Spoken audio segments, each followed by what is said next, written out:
I posted a clip a little bit ago from CNN, and is the mother of 2 daughters and a woman who frequently gets flack because I am not demure enough, submissive enough, polite enough. I would like to talk about it. I'm saying, like, you can contribute to whoever you want, and the hope is that they're going to know that you want certain priorities. He literally tweeted to the members of Congress. The oldest profession on earth. You don't have to touch me. Is not. He literally tweeted to these members, "Thank you for doing this. I don't want you to touch me. That's my personal space. I won't ever do it again. Thank you." But So that was Angela Rye telling Canadian businessman Kevin O'Leary not to touch her. She wasn't rude, she was clear, concise, direct, but she didn't sugarcoat her words in passive feminine speech. She articulated clearly and directly, "I don't want you to touch me." Now, first of all, would Kevin O'Leary have ever touched a man sitting next to him? Would he have ever presumed to put his hand on a man to silence him in a roundtable conversation like this? The way that men feel that they have free access to women's bodies, even in the most casual way,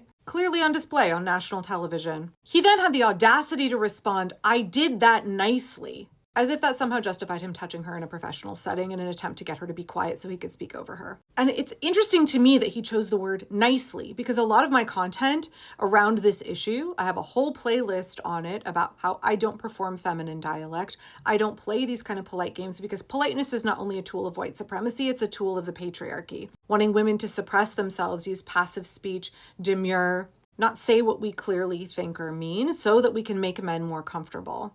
Be less than who we truly are, be less assertive so that we can make way for men. And I don't play that game. It is something that women in America, especially white women, are enculturated to do from a very young age, especially in evangelical America. Oh, and definitely LDS America as well, definitely amongst the Mormons as well. When women own their power and are confident and assertive, it's a threat to men in this society. Even when nothing we say is threatening, we are just speaking to them the same way a man would, right? We are not making ourselves less and our speech more passive than a man would. "I don't want you to touch me." Very clear, concisely communicated, not disrespectful in any way, shape, or form, even though he disrespected her personal space by putting his hands on her body. And for him to reply, "I did that nicely." I can violate your bodily autonomy. I can violate your personal space if I think I am doing it nicely. And there's this implication here that niceness is acceptable. Niceness is what we should be striving for, especially women, and that what she did was not nice by not letting him be nice or by critiquing him for doing what he says is nice. And I love that she was just so clear. "I don't want you to touch me. That's my personal space." And when he responds with like, "I should be allowed to violate your personal space because I did it nicely," she responds, not like backing down, but just very clearly. She doesn't escalate it. She doesn't argue. "I don't want you to touch me." Just the most reasonable statement from her. But she didn't sugarcoat it with like, "Please, if you don't mind, could you just not, maybe next time?" No, "I don't want you to touch me." And then he has the audacity to say, "Well, I won't ever do that again."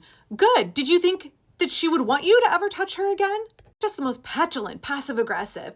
"Well, I won't ever do it again." Good. I hope you learned your lesson, son. I doubt it, as a very wealthy white dude, that you have probably felt you had ownership or a right to access people's bodies and lives and whatever else for a long time. I doubt you learned your lesson, but I do love that she gave you a set down on national TV, and I do love that the whole internet is talking about it. Because one, he would never have touched a man that way on national TV in a round table.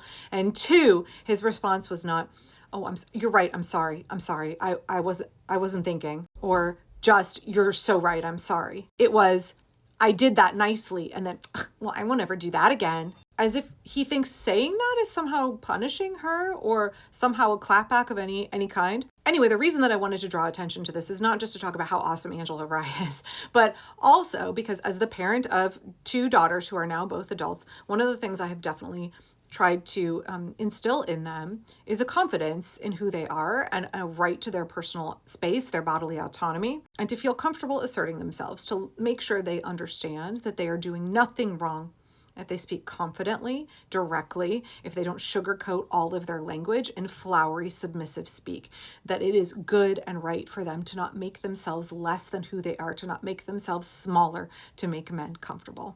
I have said in a number of videos over the last few days that parenting well in 2025 is a radical act. Project 2025, Christo-fascists, even Elon Musk, are trying to strip women of our rights, to force us into a very narrow, submissive mold because men are threatened by us. Politeness is a tool that is used to control women. Forcing women to be submissive is something that only benefits men. as we are watching this regime strip away our rights, our bodily autonomy, and trying to make us nothing more than servants of men. Breeders who can spit out more babies that will become compliant workers for the machine of capitalism. Not fully human, but instead the property of men. It is more important than ever that we parent our daughters to be confident, assertive, true to themselves, and not to be smaller than who they really are to make men comfortable. And it is especially important that we raise our sons to value and appreciate women as full and complete human beings, to value strength and confidence and assertiveness in women. And that is very necessary and unfortunately right now radical work that we as parents must undertake in 2025.